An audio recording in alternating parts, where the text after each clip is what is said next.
There's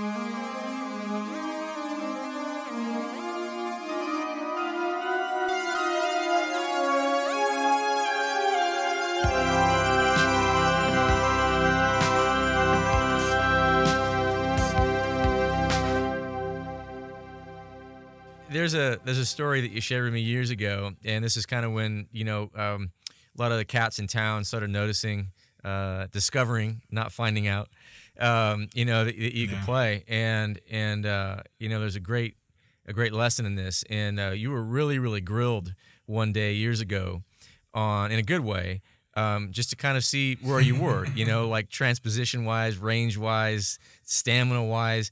Some of the cats had a little bit of fun with you, from what I remember. You want to kind of chat a little bit about that?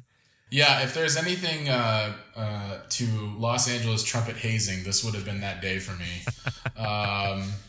Yeah, some of the elder statesmen, amazing players in town. Yeah. We got connected, let's say, and they said, "Well, why don't you come and play for us? Come on over." And there was actually one trumpet player in particular said, "Come on over," and then it ended up being a few people there, 2 trumpet players there, and they sort of, to use an old wrestling term, tag teamed and beat me up for the course of about an hour to an hour and a half.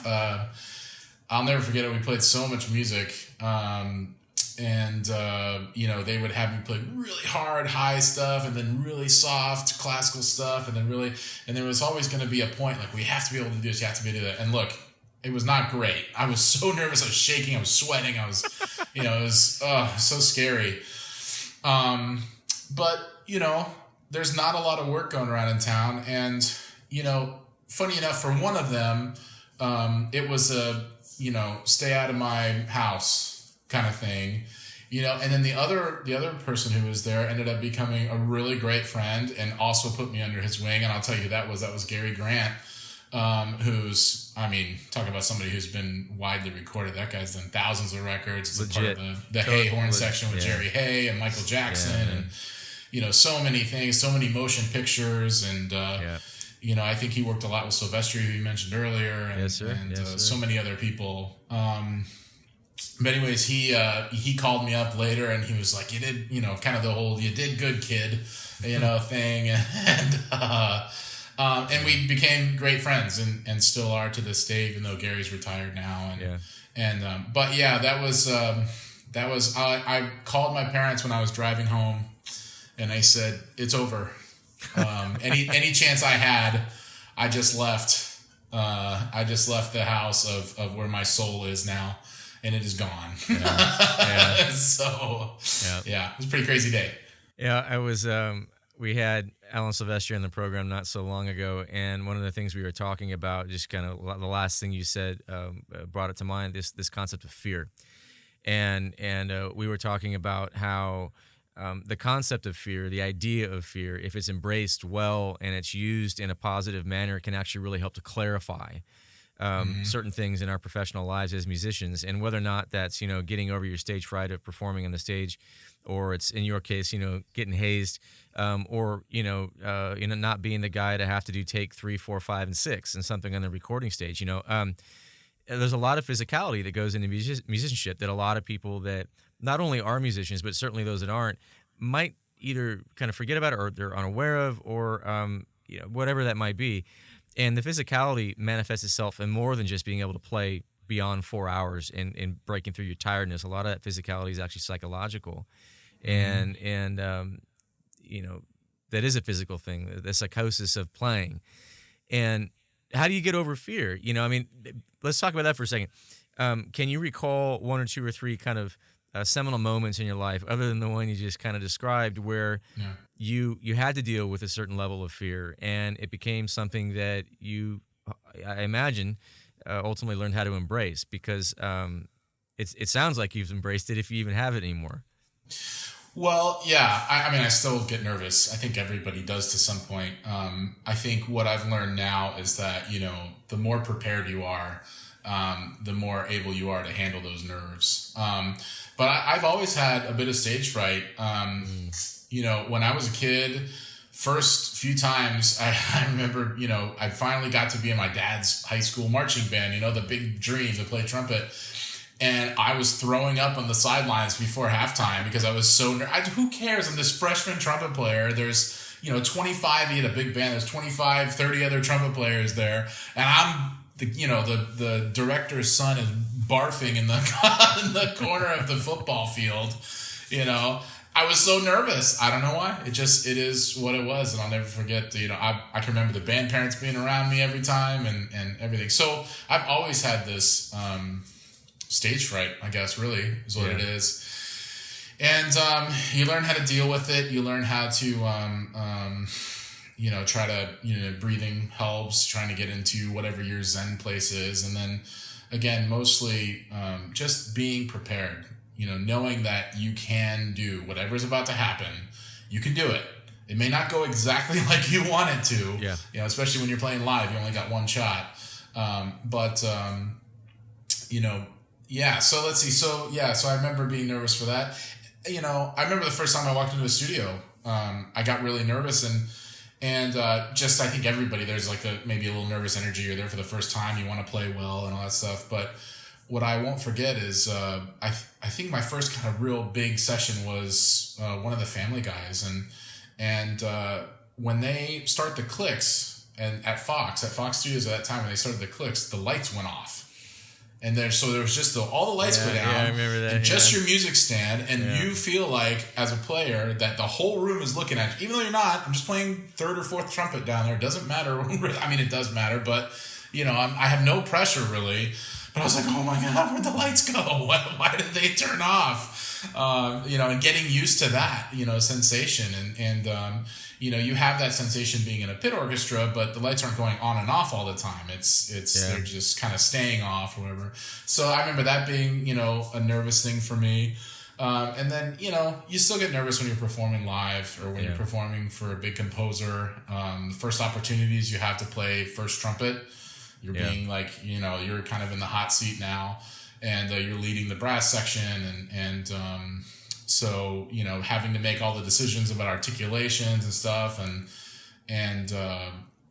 mean, there's so many things that can make you nervous, but I remember those being in particular. The first time you go live on TV, that can be nerve-wracking.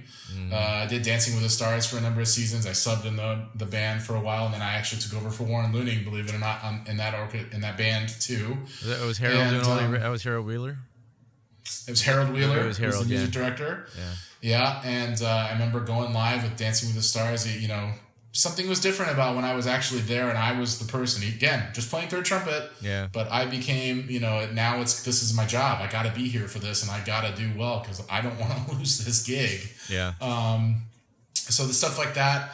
First time you do Academy Awards, it's live to whatever they always say, like 1 billion people around the world. That's nerve-wracking. You don't want to be the one to mess up. Everybody's going to be talking about it from here to across the world. So the third, fourth trumpet reference you kind of made. Who knows if this story or these stories that I've heard kind of collectively over the years are true, but I imagine that perhaps somewhere in the middle, maybe some of them are, some of them aren't. But I had heard years ago, and I actually heard this from Jerry Goldsmith, and Andre Previn. He was a really interesting character. He was a prodigious talent, but the stories go that he had an amazing working relationship with folks over here and a not so amazing working relationship with others over here, which is perhaps not uncommon, but the way it manifested itself, I've heard are some pretty interesting things. And one of those stories is that he would often keep the interior players on their toes, the third, fourth players, trombones, trumpets, even horns, where he would have the orchestra playing tutti, and all of a sudden he would drop everyone out and he put the solo in the third trumpet, or he put the solo in the fifth horn, without them knowing, without marking it solo. And then all of a sudden, wham, everyone's out and they're playing, and it's just like this bucket dropping thing. Again, who knows how much of that is true, but there's so many stories like that, right? Especially in Los Angeles, just the amount of dynamic and personalities that exist across the industry to kind of collectively come together and create these results. It's funny Oh stuff. yeah, there's a lot of stories. I mean, there's who knows how much of it is true, how much of it is not, but it's funny. Every composer has has their thing, and 99% of them are a pleasure to work for. Unbelievable musicians, writers. They have to deal with so much behind the scenes, more than what we're having to deal with just out on stage. I mean, the lead up just to recording day is months, if not years, on some bigger projects. Right. And it's really a pleasure to get to work for a lot of these composers. Yeah. So let's talk about briefly Maurice Murphy. So I didn't know this actually until just recently, that his first soiree with the London Symphony Orchestra. I mean, when he was formally finally the principal trumpet, was the first note to Star Wars. We all know the legendary sounds and stories that come from episodes 4, 5, and 6 with Maurice. He was one of those guys that had the ability to play just slightly brighter than everybody else in the orchestra without ever sounding sharp. Mm-hmm. And so he just had this icing on the cake that very few players in history have ever had. And the reason I bring his name up is because he always went for it. Always went for it. And you've heard me say this a few times over the years and some of the things we've done, and I still say it to this day when I have the opportunity to, and that is, look, if you're going to miss big. And I can do that. Yeah. We all have from time to time. And I think once you kind of embrace that spirit, look, some of the greatest recordings you and I have ever heard, I can think back to one of my favorites ever, was Sir George Solti recording Mahler's Fifth Symphony. And at the peak, well, I guess it was the penultimate peak, the second movement, massive cack in the horn. But you know what? They left it in because, I imagine, I shouldn't say because I wasn't there, but I imagine because the energy and the passion and everything else surrounding that one little tiny thing was just ridiculous. I mean, there was no, hearing the final product, it's like, well, okay, that's why they left it in, obviously, because everything else is just like tear-jerking. So let's talk about that a little bit. This idea, two ideas. One, going for it, is particularly as a principal trumpet player. We learn early on that instrument has a tendency to come out a little bit. Yeah. We have to learn to control it, not unlike an alto saxophone. But the second issue being the psychology in the modern recording environment of always trying to seek this, in my opinion, this ridiculous level of almost stale perfection. And sometimes you're recording 3 bars over and over because there's one little tiny thing that just doesn't sound perfect. And I know that that's subject to a wide range of variables and personalities and interpretations, and I get it. I'm not discounting any of that. But the idea of missing big and the idea of just this perfection in the modern recording environment. Yeah, so, well, I mean, when I hear you talk about that, what I think of is just, with the way everything has to be mocked up now, for those who don't know, most composers now, before we get into actually record these things live, they have to, have these amazing playbacks in their computers that they build with, their DAW, their digital audio workstation. So they have these pristine, epic recordings with samples. There's nothing is ever missed. It's perfectly balanced. And things they sound a little different live. Sometimes first trumpet player might put a little extra sauce on something, but I think if I'm reading your question right, I think it varies from composer to composer. It's funny, you get the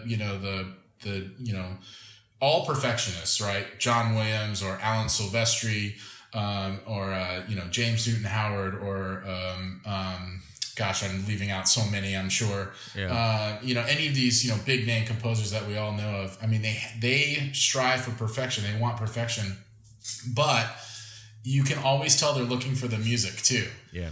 And I love that, the greatest composers, they all let the music breathe how it's going to breathe that day, however it's going to be. sometimes, we'll get a new composer who's up and coming and they're amazing and stuff, but they haven't had that experience of standing in front of an orchestra and letting an orchestra do its thing. And so that's when we get into that fine tuning, real nitpicky. I need it to sound exactly like my samples sounded like in the computer, and this is too loud and that needs to be louder. And so that gets a little frustrating because, obviously we want to have the best product, but sometimes what they're asking us to do is almost unplayable, especially when it comes to like really extreme ranges and dynamics and certain other things. So that can be a frustrating aspect, but again, there's very few composers that are like that. Yeah. Yeah. Well, let's kind of back up. I'm trying to think of outside the Henry Mancini Institute, the first time that I guess we kind of really had any professional experience together in the recording environment, was it the LA Brass Ensemble? Was it that, or was it something else? Well, LA Brass I think happened after Mancini, right? It was after Mancini. So I'm thinking like beyond Mancini, what was that first thing that we kind of did together? Yeah, well, I think that was probably the biggest project that you were in charge of, where you were doing the LA Brass, and we were kind of putting together a group of musicians, brass musicians, to record the music that you had done and arrangements you had done. And I think other than that, I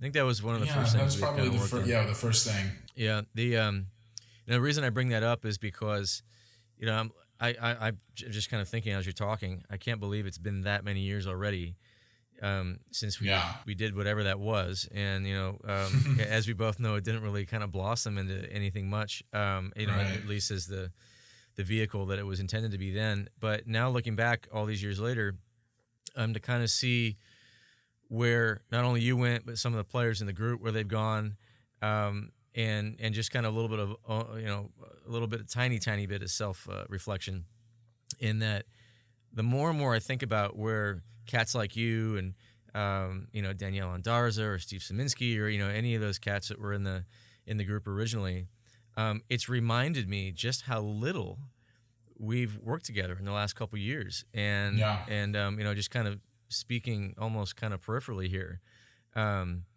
Now that we're in this bizarre COVID-19 environment globally, it's helped to, at least for me, and I know for you to some degree, we haven't talked about a whole lot, but we have a little bit.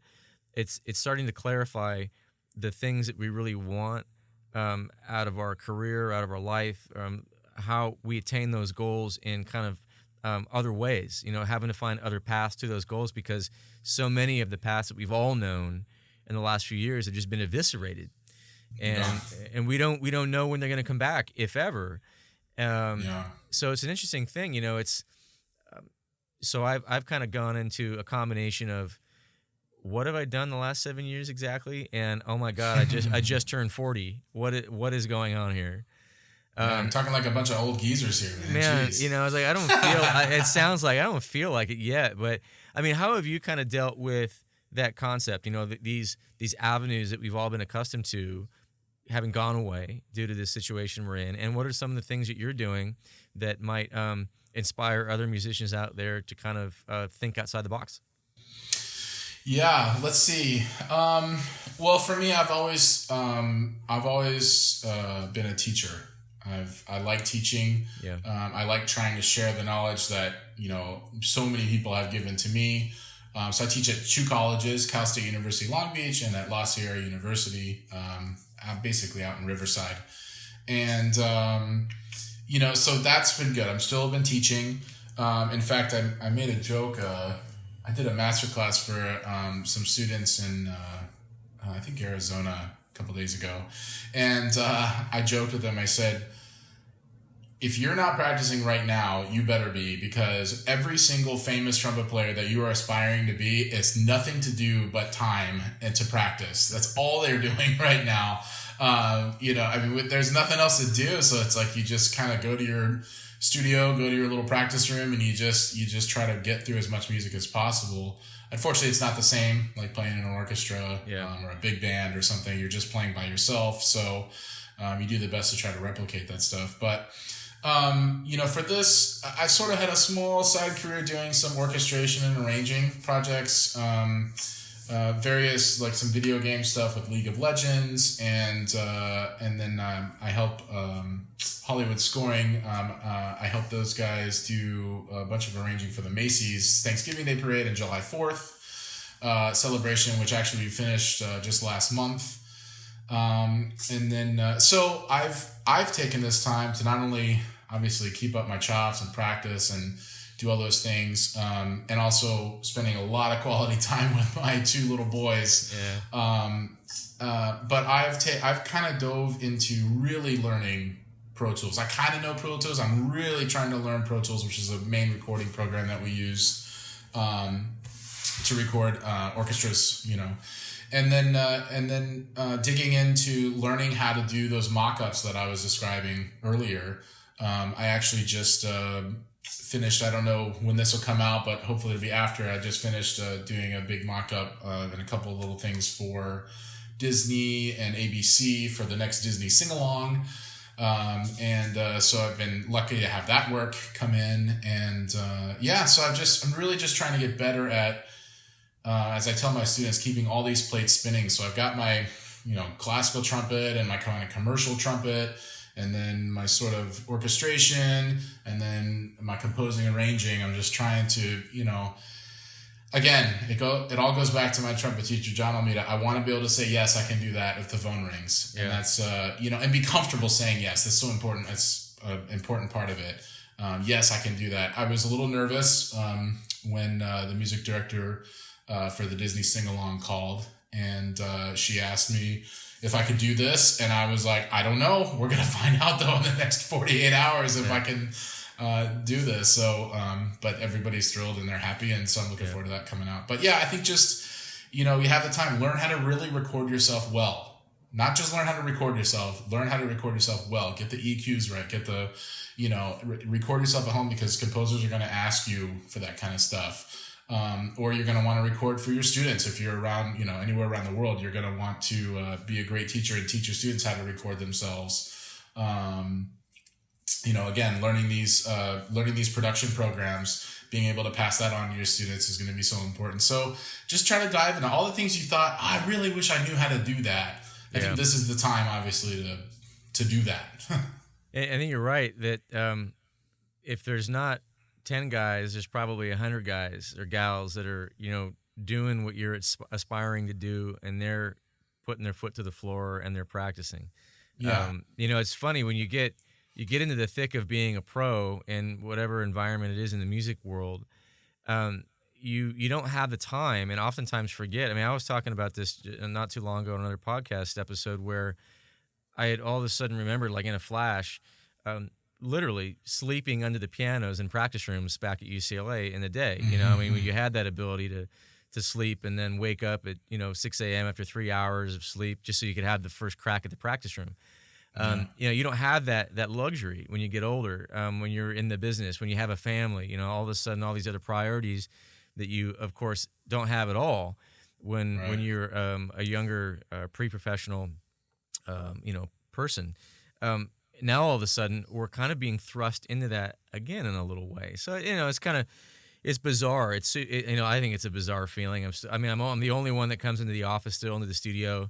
I'm struggling to figure out how all this stuff works, because I don't have I don't have anyone telling me what to do. And like you, I'm trying to learn Cubase, and it's like, what am I doing? Just let me hit the record button and I'll play. I know how to do that. Right. And I'll go back and do another pass. But, you're right, getting the EQs right and everything else right, it's a whole other thing. But, if I could interrupt real quick, what's funny about, we've been asked to do a few projects from home at this point in time. So like me personally, I did an episode of the Animaniacs. I did a Mickey Mouse cartoon thing for Chris Willis. Yeah. And, so kind of some various small little projects. And I think the one good thing for all the composers and orchestrators and engineers out there is that musicians have learned really quickly how difficult it is to actually record yourself and do it well.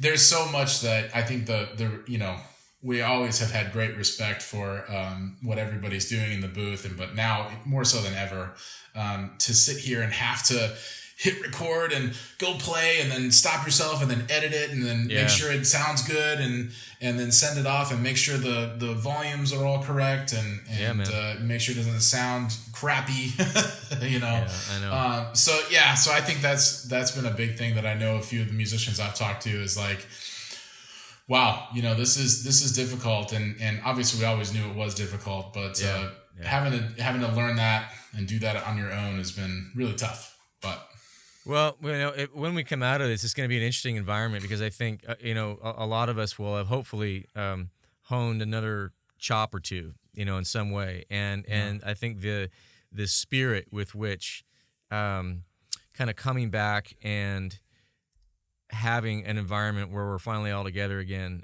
it's going to be just a giant. You know, and I think we're all excited for that for a lot of reasons, but you know, certainly from a personal one, you know, it's just I miss that kinetic connection to, you know, human beings that are more than just your immediate family, because we need that, and our kids need that. My gosh, I mean, you have two boys, I have two girls, and that way they're super lucky to have each other through all this mess. But all good. What if there's anything that kind of just pops into your head? Is there anything you haven't accomplished yet in either your career or just your life in general that you want to go after in the immediate future? And what is it?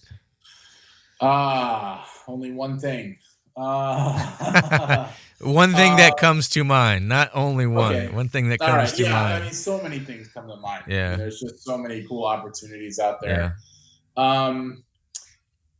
I think I can narrow it down to two things, actually. Cool. Right, so one is I've got to do a lot of, arranging and orchestration and really, really fun working with a lot of great composers, kind of behind the scenes, doing a little bit of, ghost writing and stuff. And I would love to have my own project with composing. I think that would be really cool. I don't know if I would be any good at it, but I would certainly try. I did actually do a big band composition for League of Legends recently for a trailer that they just released. Cool, man. So I guess I've done sort of that, but it was just a small 1 minute thing. So, and then the second thing that comes to mind is there's so many great, conductors and orchestras out there that, who doesn't want to play with them? Royal Concertgebouw or Vienna or Chicago, Cleveland, Berlin, New York, Boston, just so many great, I've been lucky to get to play with the LA Phil and LA Opera Orchestra and LA Chamber Orchestra, a lot of the great orchestras here in Los Angeles. Just getting to meet the trumpet players that are all heroes of mine around the world right now. Yeah. London, I don't think I mentioned yet, getting to play with London Symphony or, one of the orchestras there would be amazing, so that's, I suppose everybody wants to play with everybody though, but it just, it's so cool to get to, I'm jealous of those, the trumpet players or rhythm section guys a lot of times get to travel the world with an artist and they get to meet, travel the world and meet all these different great musicians and all these different orchestras. And, so I suppose that journey will never end because there's always somebody you want to meet and play with around the world. Yeah, it's true. Well, it's put yourself in a little bit outside of your comfort zone, try and find things you haven't done and just keeping the grill to the floor. And, it's a long career if you can kind of approach it from that way. So I'm sure at some point you'll capture, if not both of those, some of that. So, well, look, man, I super appreciate your time. And it's great chatting with you. Hopefully we'll be able to hang and get a drink soon. I love you, man. So thanks for coming on the program. I really appreciate it. I love you too, man. This has been super fun. I hope I don't sound too stupid for the listeners out there. But, I really appreciate you asking, a musician, getting a musician's perspective on what we do. And I think there's, we get a lot of respect from a lot of the patrons around the world, but no one really understands what you have to go through if you're not actually doing it. So I really appreciate the opportunity, and hope I represented our little group of musicians well. Absolutely, man. Pleasure. Everybody out there, Film Music Focus, Rob Schaer. This was a fun one. Hope you enjoyed it all as much as I did. We'll see you next time for Film Music Focus. Brought to you by CineConcerts.